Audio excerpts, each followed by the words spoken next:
Hey guys, this is John from Ironworks Outdoors. Been wanting to do a video for a while, just on some of the stuff that we use here. Me and the boys. We have a 2023 Gladiator. We have a Overland Vehicle Systems rooftop tent. You know, we have various items that we use to cook with, or camp with, or sleeping systems or whatever. What really, I guess, perplexes me is that I'm concerned about Jeep as far as the brand is concerned. I love them. I've had probably 10, from CJ7s to YJs, JKs, whatever the JT or whatever the Jeep, the Gladiator is. The only one I ever had was a J8, which is a scrambler, and it's the only one I ever wanted. So that's why I got a Gladiator. I just like the fact of having a truck. Concerned about our favorite American brand. This is they're not for everybody. They ride terrible. They're noisy. They get horrible gas mileage. But if you're a Jeep lover, or you've had Jeeps for a long time, that's what you expect. You don't look for the creature comforts. I'm not concerned about the power windows or the well, I do like the heater and the air conditioner. There was a time there was none of that. That they're a utility vehicle. They're purpose field. You get them to go into the woods, to the wilderness. They're not to go to the mall or to go to work back and forth. If you're getting that and you expect the ride of a Lexus, well, you're going to be let down.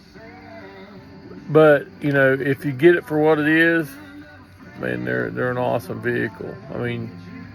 The off-road capability. It is what it is. I've got a Rubicon.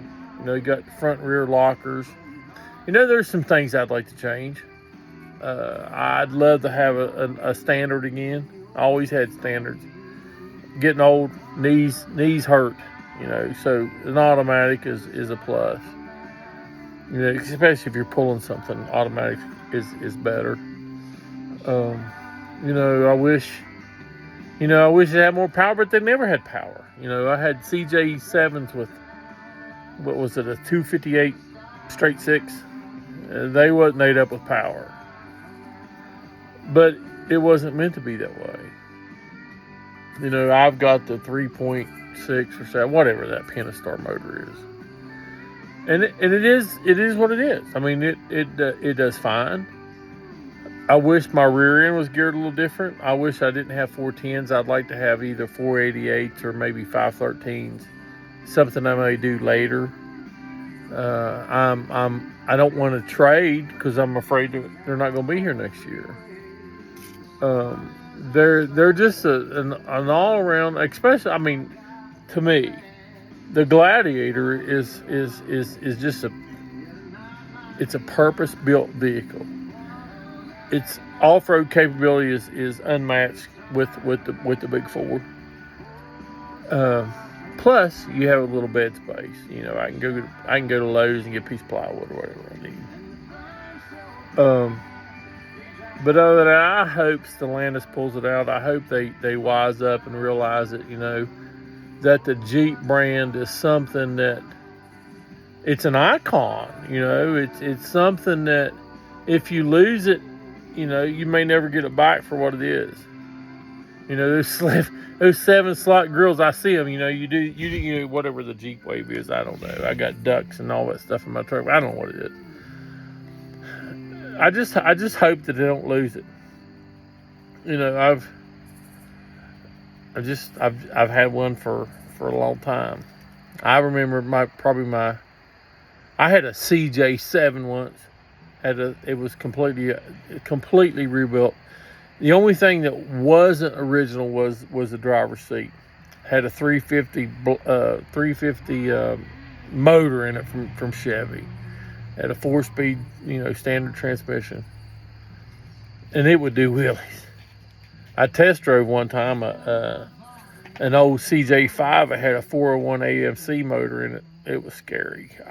I didn't want it. That was too much motor for too little of a vehicle.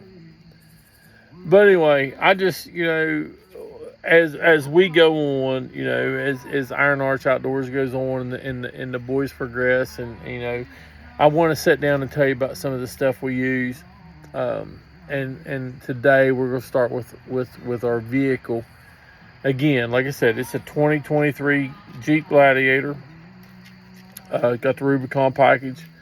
I put an 1.5-inch leveling kit on it. I got some 35-inch Nitto mud tires, which have been fantastic. They're loud, they vibrate, but it's a mud tire. I mean, what do you expect? You just got to get to realize that, you've got to get away from the expectations. You are buying a utility vehicle. The Jeep, is a utility vehicle, but it's the best one they make. Talk to you later. Bye-bye.